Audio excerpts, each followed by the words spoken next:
श्री जी को। देखो, एक महापुरुष बन गए श्री जी की सहचरी कृपा से।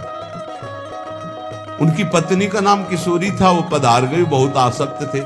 आसक्त चित्त वाले हमारे काम के होते हैं। पूज्य श्री जी गोस्वामी जी के पास जैसे कोई दीक्षा लेने जाता तो सबसे पहले पूछते, तुम्हारा लगाव कहाँ है?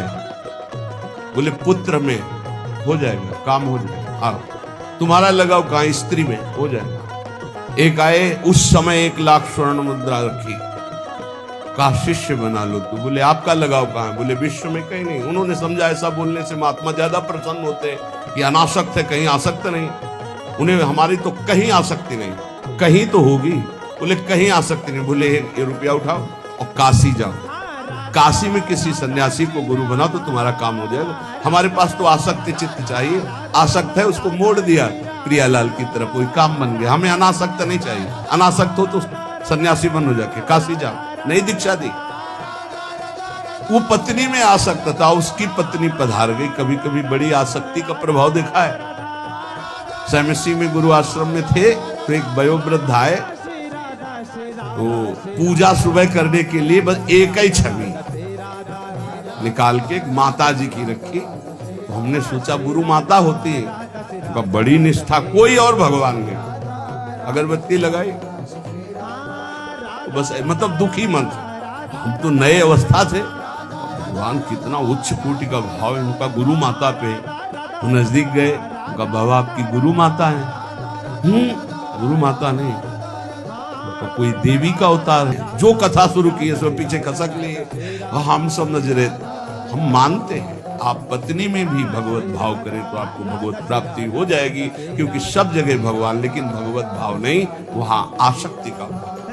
अगर आसक्ति का वही भाव मोड़ दिया जाए प्रभु की तरफ तो बहुत जल्दी लाभ मिल जाता है, क्योंकि आसक्त चित्त होता है। जैसे बिल्व मंगल जी केवल चिंतामणि में आसक्त, तो मोड़ कर दिया तो इंद्र नीलमणि में आसक्त होने में देर थोड़ी। गोस्वामी तुलसीदास पत्नी में, प्रिया में ऐसा प्रेम उनका, जितना चाम में उतना राम में करते, ऐसा मोड़ हुआ, महापुरुष बन गए। वो इतने बावरे किशोरी, हा किशोरी। धन्य है कि उनकी पत्नी का नाम किशोरी था, कि परम पावन स्वामिनी जी का नाम किशोरी जी है। अब वो बरसाने कोई दर्शन करने आ रहे थे तो ऐसे बावरे बने संग आ गए। लोग गए मंदिर दर्शन करने, वो नहीं गए, पहाड़ में चढ़ गए। लता पिता एकांत में बस वो अपनी पत्नी का ध्यान करके, किशोरी तुम्हारे बिना जिया नहीं जाता। दोपहर व्यतीत की, शाम व्यतीत हुआ, रात्रि में वो एकांत क्षेत्र, तो उनका और भाव बड़ा, चिल्ला करो हा किशोरी। लाडली जू और लालजू, हमारे लाडली लालजू गहवर वन में विहरण कर रहे थे। देख सखी राधा पिय केल, हरिवंश चंद्र जू कह रहे, ये दो खोरी खीरक गिर गहवर, बिहरत कुंवर कंठ भुज मेली।